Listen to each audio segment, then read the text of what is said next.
안녕하세요. 앤소니입니다. 오늘은 인천 영종도 벌써 제가 유튜브 시작하고 세 번째 영종도를 얘기하는 것 같습니다. 영종도를 자주 얘기하는 거는 일단 유튜브에 제가 올렸더니 많은 분들이 보시네요. 관심이 많은 지역인 것 같고요. 또 실제 영종도의 가격이 많이 회복 또는 상승되고 있어서 투자하기에 적당하다고 저는 판단하기 때문인데요. 그런 측면에서 오늘도 영종도를 얘기를 해보겠습니다. 영종도라는 지역이 인천 중구라는 거는 이미 말씀을 드렸고, 인천 중구로 검색을 해보니까 8개 물건이 나오는데, 이 중에 항동은 인천 시내 그 중심의 항구 쪽이죠. 그래서 영종도는 여러분도 아시다시피 섬이고요. 현재 나온 영종도의 물건은 전부 중산동입니다. 그 외에 이제 운서동, 운남동 등이 영종도라고 말씀드렸는데, 제가 미리 검토를 해보니까 요 중에 지금 체크된 2개 물건이 좋아 보입니다. 하나는 중산동의 힐스테이트 33평이고요. 또 하나는 3건이 같이 나왔는데 하늘도시 우밀인 60평방이 3건이 한꺼번에 나왔습니다. 두 개의 물건을 다 한번 말씀을 드려보겠습니다. 일단 작은 거 먼저 볼까요? 층이 다 좋네요. 네, 17층. 36층 중에 17층. 그래도 위치를 봐야 되겠죠. 중산동은 영종도의 동쪽에 위치하고 있습니다. 네. 그래서 여기 중산동보다는 운서동이나 이쪽이 더 선호한다고 말씀을 드렸는데, 여기 중산동은 장내에 이렇게 연육교가 생기는 것, 또 작약도를 개발하겠다라는 계획이 있다는 것, 그래서 여기 비교적 이 운서동보다는 좀 저평가되어 있습니다. 물론 좀 불편한 점도 있죠. 도로나 지하철 쪽보다는 조금 멀리 있다는 건데, 어쨌든 가격에 있어서는 운서동보다는 또 경쟁력이 있고, 또 지금 이쪽이 많이 회복되고 있는 위치입니다. 좀 더 확대해서 보죠. 825동. 3개 물건이 나왔는데 그 중에 뭐를 할 건가? 동이나 층을 보고 또 판단을 해야 될 것 같은데요. 825동. 예, 1702호면 1호, 2호죠. 3호, 4호 이렇게 표시가 되어 있습니다. 1, 4. 그러니까 1, 2, 3, 4.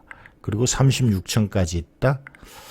이쪽이면 비교적 조망이 가리지 않는, 이 안쪽보다는 좀 가리지 않는 그런 쪽이죠.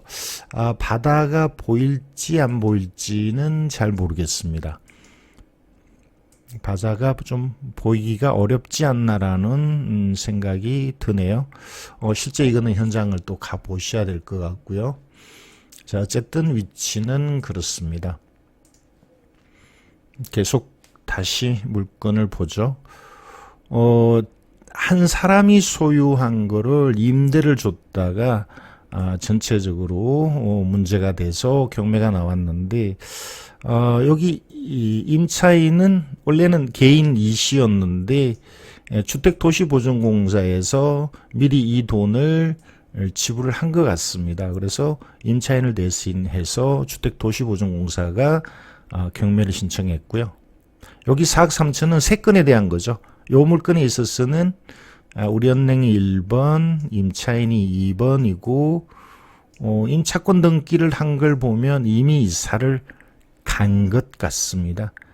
그리고 대항력이 없으니까 배당을 다 받든 못 받든 이사는 나가야 되는데, 지금 가격이 상승되고 또 많은 경쟁자가 있다고 보면, 예를 들어서 2억 이상에 낙찰된다면 임차인은 거의 전액을 배당받지 않을까. 배당금 다 못 받아도 명도는 물론 문제가 없습니다만, 이제 그런 정도로 보고요. 만약에 여기서 관리비가 연체되어 있다면, 임차인이 점유하고 있는 동안은 관리비를 임차인이 부담해야 되지만, 주택 임차권 등기를 하고 이사 갔다는 것은 계약이 이미 끝났다. 계약을 해지하고 나간 거거든요. 그리고 그 이후에 공실인 상태에서 관리비가 밀린 것은 소유자가 부담해야 되고, 소유자가 부담하지 않는 경우 결국 낙찰자의 부담이 됩니다. 그래서 이렇게 공실인 게 명도는 쉽겠지만 관리비는 오히려 낙찰자가 부담해야 된다는 단점도 있죠. 그것도 감안을 하셔야 될 것 같습니다. 2번 물건을 볼까요? 똑같은 상황이죠. 역시 대항력이 없고 명도는 이미 공실이 아닐까. 근데 실제 공실인지는 가서 현황을 조사해야 됩니다. 왜냐하면 비어있는 상태에서 집주인이 월세입자를 간혹 집어넣어 놓는 경우도 있거든요. 그래서 실제 공실인지 관리비가 얼마나 밀려 있는지는 현장을 확인하고 판단을 하셔야 되겠습니다. 똑같죠? 이 세 개의 물건이 똑같습니다. 과연 이 중에 어떤 걸 들어갈까? 좋은 거를 경쟁이 높으니까 좀 더 금액을 높여서 들어갈까? 아니면 좀 못한 것을 금액을 낮춰서 들어갈까? 먼저 이런 정도인데, 저라면 좋은 거를 금액을 조금 높여서 입찰 들어가는 게 좋지 않을까? 이런 말씀을 드리고 싶고요. 자, 그 다음에 또 하나 있었죠. 힐스테이트. 잠깐 이 아파트의 가격에 대한 판단을 못했는데요. 늘 그렇습니다. 네이버 통계로 들어가는 게 가장 현실에 가깝다라고 보는데, 역시 이렇게 가격이 회복되고 있는 게 보이죠. 작년에 공급이 많아서 떨어졌다가 지금 회복되고 있는 게 어느 정도 그래프상으로 보이는 것 같습니다. 실거래가 이렇게 확인하시면 되겠죠. 2019년 거래가 많지는 않았네요. 이거는 48이었고요. 지금 경매 나온 거는 60이니까 여러 가지 이 타입이 있습니다만 한 골라서 볼까요? 대략 2억 3천. 2억 3천. 최근 들어서 좀 회복되는 게 보이죠? 작년 초에 비해서 작년 말이 가격이 상승한 게 보입니다. 그래서 실제 호가된 걸 보면 거래가보다는 높은 쪽으로 나올 것 같네요. 가격 순으로 정리를 해보겠습니다. 대략 2억 5천, 2억 4천, 그죠? 작년 말에 2억 3천에 거래된 거를 많이 봤었는데 매물은 많이 나와 있네요. 그래서 저는 이 아파트의 가격을 2억 4천 정도로 보겠습니다. 그러니까 감정가보다는 조금 올라갔죠. 가격이 상승됐다라고 봅니다. 이처럼 영종도가 가격이 회복된다는 게 실제 확인이 되고 있고요. 힐스테이트를 보겠습니다. 이 물건은 앞에 물건하고 좀 다른 얘기를 하겠습니다. 자, 일단 힐스테이트 청 좋고요.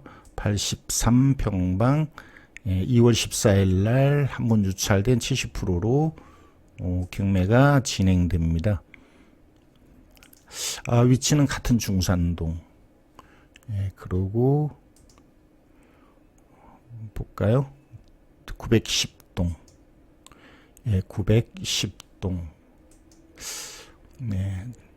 역시 2호. 위치가 괜찮아 보이죠? 앞에는 물론 조금 가릴 가능성이 있습니다만 고층이어서 답답함을 느낄 정도는 아니라고 봅니다. 자, 그리고 다시 자료를 보겠습니다. 역시 임차인이 있는데 여기는 임차인이 경매를 신청한 내용으로 나오죠. 아까 세 건하고는 다르죠. 임차인이 직접 살고 있고 대항력이 있는데 다른 내용이 없습니다. 1번, 2번이죠. 1번, 2번이고 2억 천인데 지금 최저가나 낙찰 예상되는 금액 대략 뭐 3억 가까이 될 거라고 보면 임차인이 1번 배당 받는 것은 확실해 보입니다. 임차인보다 더 먼저 배당받을 가능성은 간혹 이제 세금 압류 또는 당해세, 재산세 당해세가 있을 수 있는데 당해세 같은 경우는 금액이 크지가 않거든요. 그래서 뭐 거의 무시해도 될 것 같고요. 압류는 지금 여기 보이지 않죠. 그러니까 임차인이 2억 천을 전액 배당받는 거는 거의 확실해 보이는데 지금도 만약에 임차인이 거주하고 있다면 관리비 연체는 뭐 신경 쓸 필요가 없죠. 당연히 임차인이 이 부담을 해야 되는 내용이니까요. 자, 그런데 여기서 어떤 말씀을 드리고 싶으냐면 이 전체 이 집값이 다시 볼까요? 3억 중반대, 3억 제가 조사한 내용으로는 한 3억 6천 정도로 보는데 요게 한 열흘 전에 조사한 거니까 좀 더 올랐을지도 모르겠습니다만 어쨌든 3억 6천 이상이라고 보는데 빚은 그렇게 많지가 않습니다. 지금 여기 드러나 있는 거는 2억 8천이거든요. 그렇다면 이 두 가지를 생각해야 됩니다. 취하의 가능성이 있지 않나? 라는 거죠. 취하의 가능성과 두 번째는 경매보다는 일반 매매로 가도 되지 않나? 왜냐하면 대략적으로 3억 6천 감정이라면 뭐 쉽게 말씀드리면 한 3억 3천 정도의 낙찰이 될 가능성이 있다는 건데 이 금액을 소유자를 만나서 제시하시라는 거죠. 내가 그냥 경매보다는 3억 3천에 내가 살게. 실제 이 금액이 지불이 되면 뭐 돈을 다 해결하고 남는 돈은 소유자가 가져가니까 그러니까 이 물건을 살려고 하는 입장에서도 위험한 게 없습니다. 여기 건저당권자에게 주면 되는데 이건 천천히 해결해도 되죠. 경매 두른 게 아니니까. 세입자 부분만 세입자 만나서 2억 1천만 원 주고 내보내면 되고요. 그 다음에 여기 건저당권자 실제 7천이 안 될 수도 있는데 어쨌든 채권에 확인해서 돈 주고 지우면 되고요. 남는 돈이 있다면 집주인 주면 되죠. 조시를 주면 됩니다. 그래서 일반 매물 뭐 3억 3천을 꼭 제시해야 될 건 아닙니다만 가령 이게 경매로 나왔고 경매로 나오면 일반적으로 낮게 낙찰되지 않느냐. 이게 감정이 3억 2천이다. 경우에 따라서는 설득할 필요가 있죠. 내가 3억 1천에 살게. 뭐 이런 식으로. 상대방의 반응에 따라서 상황에 따라서 적정 금액을 제시하면 되는데 실제 3억 6천 정도 하는 시세가 맞다면 이게 얼마에 낙찰될까요? 일반적으로는 90에서 93% 정도에 낙찰된다고 봅니다. 특별한 어떤 비용 문제가 없다면. 그래서 이런 정도 90% 정도에 제시한다면 사실은 경매보다는 싸게 사는 게 되거든요. 그래서 3억 6천에 90%, 39 27, 69 54, 그러면 3억 2천 되겠죠? 예를 들어서 뭐 이런 정도 이렇게 제시하면 3억 2천이나 3억 3천 정도의 낙찰이 된다고 보는데 3억 2천에 감정가에 살게 아니면 실제 낙찰은 이보다 낮게 되니까 뭐 3억 천에 살게 3억에 살게 이런 제시를 소유자한테 채무자에게 할 수 있다는 거죠. 이 채무자를 어떻게 찾을 건가? 등기부의 주소가 나옵니다. 그리고 이게 2월 14일 경매니까 오늘이 1월 29일이거든요. 충분히 이 만날 여유가 있습니다. 시간적인 여유가 되거든요. 소유자의 주소는 조시였죠. 이렇게 찾아가면 되겠죠. 그렇게 하면 서로 조심다. 조시 입장에서도 경매당하는 것보다는 일반 매매로 판계되고요. 낙찰 이걸 사는 사람도 경매로 낙찰받았다는 것보다는 내가 정상적인 거래에 의해서 샀다. 뭐 이렇게 할 수 있는 거고요. 공식적으로 말씀드리기는 어렵습니다만 매매 계약 매매 거래 가격을 좀 융통성 있게 또 결정할 수도 있다 이렇게 보거든요. 자, 물론 그렇게 해당이 되지 않는 소유자를 만났는데 안 팔겠다거나 뭐 해결하겠다 그러면 어차피 해결할 거니까 여러분은 뭐 헛수고 안 하는 셈이 되죠. 입찰 들어가는 것보다 중간에 해결될 걸 미리 알았었기 때문에 이 경매 물건 중에서 실제 가격보다 이 채무액이 적은 것이 중간에 경매가 진행되지 않는 것은 그런 쪽이 많습니다.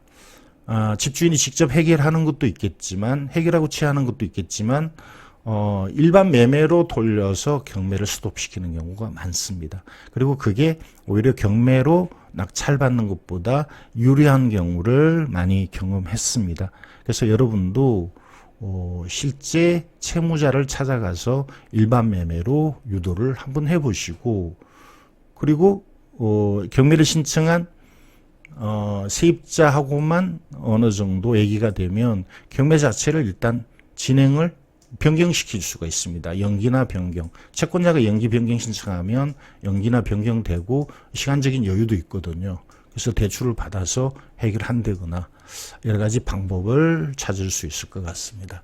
자, 오늘은 최근에 가격이 회복되고 있는 영종도의 물건 여러 개를 봤는데 그 중에서 채무액이 많지 않는 것을 일반 매매로 접근하라고 여러분에게 권하고 싶은 그런 내용을 말씀드렸습니다. 지금까지 앤손이었습니다.